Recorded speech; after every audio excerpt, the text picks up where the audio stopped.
dari dalam keluar. Selamat tahun baru 2022. Banyak orang membuat resolusi setiap kali tahun baru karena menginginkan ada perubahan atau pertumbuhan yang baik terjadi di dalam hidup mereka di tahun yang baru. Adalah baik menginginkan perubahan dan pertumbuhan ke arah yang positif. Tetapi sayangnya tidak semua orang berhasil menjalankan resolusi mereka sepanjang tahun. Sebagai anak-anak Tuhan, kita tahu bahwa perubahan yang sejati datang dari dalam hati kita. Itu sebabnya perubahan yang bertahan adalah perubahan dari dalam keluar dan bukan sebaliknya. Bila ada sebuah mobil yang mogok, maka biasanya mobil itu akan didorong supaya tidak hanya diam di tempat yang sama. Namun apabila setelah didorong tidak ada yang menstarter mobil itu dari dalam, maka walau mobil itu maju beberapa meter sebagai hasil dari dorongan, mobil itu pasti akan berhenti kembali.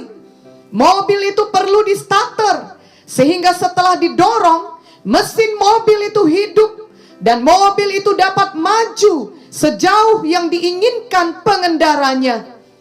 Demikian juga kita sebagai anak-anak Tuhan perlu menstarter hidup kita untuk berubah dan bertumbuh dari dalam hati kita. Bila hanya merupakan dorongan dari luar saja, bukan perubahan dari dalam hati, maka setelah beberapa waktu kita akan berhenti berubah, berhenti bertumbuh, dan kita tidak dapat maju. Janganlah sampai terjadi demikian. Semua anak-anak Tuhan perlu terus berubah dan bertumbuh untuk memiliki karakter Kristus di dalam hidupnya. Roma 8 ayat 29 berkata, sebab semua orang yang dipilihnya dari semula, mereka juga ditentukannya dari semula untuk menjadi serupa dengan gambaran anaknya, supaya ia anaknya itu menjadi yang sulung di antara banyak saudara. Perubahan dari dalam keluar berarti perubahan dari hati kita yang terjadi karena ada Roh Kudus di dalam kita yang meneguhkan firman Tuhan yang kita terima. Yang perlu kita lakukan adalah mengizinkan Roh Kudus bekerja dalam hidup kita, dan kita mau patuh kepadanya. Oleh karena itu, janganlah mengabaikan, apalagi menolak firman Tuhan karena kesombongan kita. Melainkan terimalah dengan rendah hati firman Tuhan yang menegur dan mengajari kita. Lalu biarkanlah firman Tuhan itu hidup dalam hati kita, dan kemudian kita praktekkan firman Tuhan itu setiap hari. Maka kita akan tetap berubah dan bertumbuh di sepanjang tahun 2022. Bahkan untuk seterusnya, kita tidak akan mau lagi bermalas-malasan di dalam dosa dan kehendak daging. Sebaliknya, dengan semangat kita maju menghadapi semua tantangan setiap hari, sehingga apapun tantangan yang dihadapi, kita dapat menghadapinya dan menjadi seorang pemenang. Sikap hati dan gaya hidup seperti ini perlu kita miliki. Bila kita malas, tidak mau berubah, tidak mau bertumbuh, dan tidak mau berjuang, melainkan kita hanya menunggu saja, maka itu berarti kita tidak pernah menabur, dan kita juga tidak akan pernah menuai. Salah satu perubahan atau pertumbuhan baik yang perlu kita lakukan di awal tahun 2022 ini adalah menjadi pribadi yang rajin.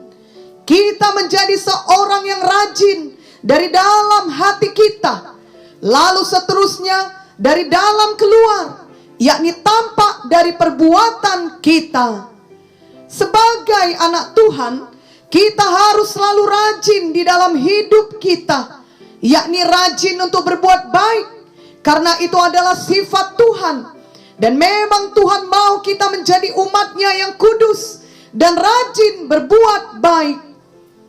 Titus 2 ayat 14 berkata, yang telah menyerahkan dirinya bagi kita untuk membebaskan kita dari segala kejahatan dan untuk menguduskan bagi dirinya suatu umat kepunyaannya sendiri yang rajin berbuat baik.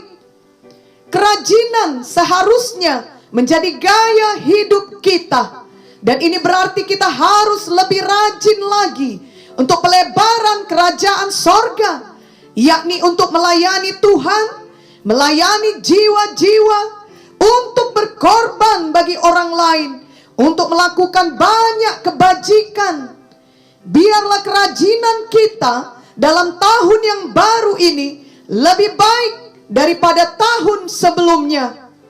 1 Timotius 6 ayat 18 sampai 19 berkata, peringatkanlah agar mereka itu berbuat baik, menjadi kaya dalam kebajikan, suka memberi dan membagi, dan dengan demikian mengumpulkan suatu harta sebagai dasar yang baik bagi dirinya di waktu yang akan datang untuk mencapai hidup yang sebenarnya.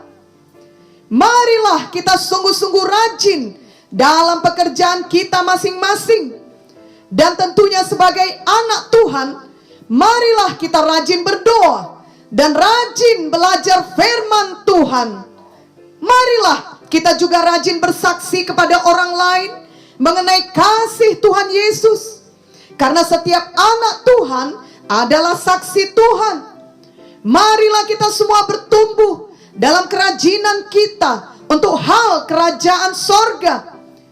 Marilah kita memiliki komitmen untuk rajin dari dalam hati kita, seperti cerita mobil yang di starter tadi, yang kemudian dapat maju sendiri dan tidak perlu terus-menerus didorong untuk maju. Janganlah kendor kerajinan kita dalam mengikut Tuhan dan melayani Tuhan sesuai dengan talenta dan panggilan kita masing-masing. Roma 12 ayat 8 dan 11 berkata, jika karunia untuk menasehati, baiklah kita menasehati. Siapa yang membagi-bagikan sesuatu, hendaklah ia melakukannya dengan hati yang ikhlas. Siapa yang memberi pimpinan, hendaklah ia melakukannya dengan rajin. Siapa yang menunjukkan kemurahan, hendaklah ia melakukannya dengan sukacita. Janganlah hendaknya kerajinanmu kendor. Biarlah rohmu menyala-nyala dan layanilah Tuhan. Tanggal 17 Januari akan datang adalah hari lahirnya bolang kami atau ayah ibu Munte, yakni pendeta R. Sembiring. Bolang selalu menyala-nyala rohnya untuk melayani Tuhan sampai di hari tuanya. Ia berumur 89 tahun ketika ia pulang ke sorga. Hanya berkisar 2 bulan lagi ia akan berumur 90 tahun. Bolang tetap rajin berbuat baik bagi Tuhan walaupun umurnya sudah lanjut. Bolang selalu mengunjungi jiwa-jiwa. Bahkan dalam usianya yang sudah tua itu, ia tetap rela berjalan kaki untuk mengunjungi mereka yang ada di tempat-tempat yang sukar dijangkau, khususnya mereka yang berkekurangan dan yang sakit, di mana mereka berasal dari berbagai suku dan ras yang berbeda. Bolang selalu rajin memberi dan berkorban. Bolang juga selalu rajin berdoa dan bersaksi. Setiap pagi ia berdoa beberapa jam sebelum ia mulai mengunjungi jiwa-jiwa. Ia mendoakan kami semua dan sidang Tuhan. Di bulan terakhir sebelum ia pulang ke sorga, ia masih ikut membaptis jiwa-jiwa. Dan di hari terakhir hidupnya, ia masih ikut berdoa syafaat. Bolang tidak kendor dalam hal kerajinannya mengikut Tuhan dan melayani Tuhan, karena ia sangat mengasihi Tuhan dengan segenap hatinya.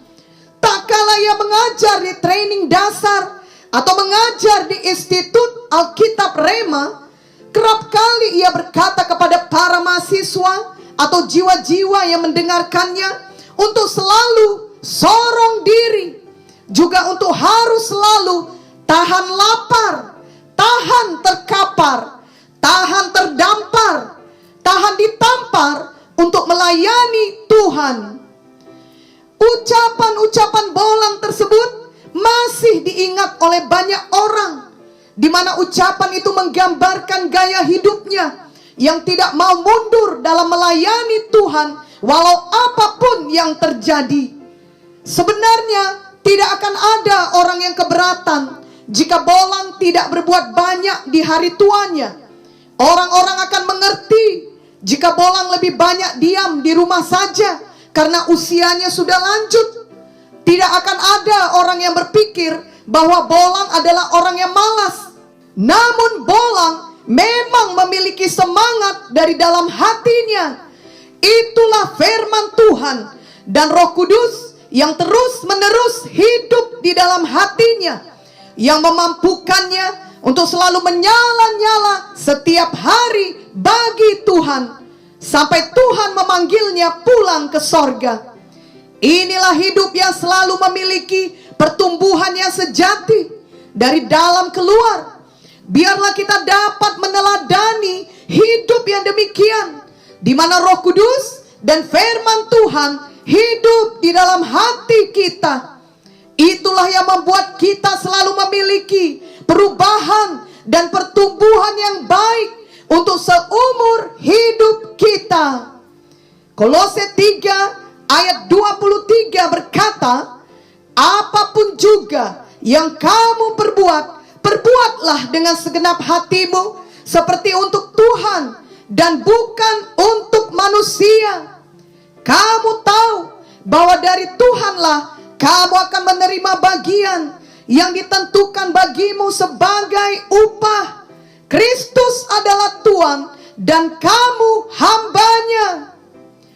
Tuhan melihat jauh ke dalam hati kita, dan apa yang ada di dalam hati kita akan tercermin atau terlihat dari perbuatan kita. Marilah kita rajin dari dalam hati kita, dan kemudian itu akan nampak dari perbuatan kita. Inilah yang disebut dengan dari dalam keluar.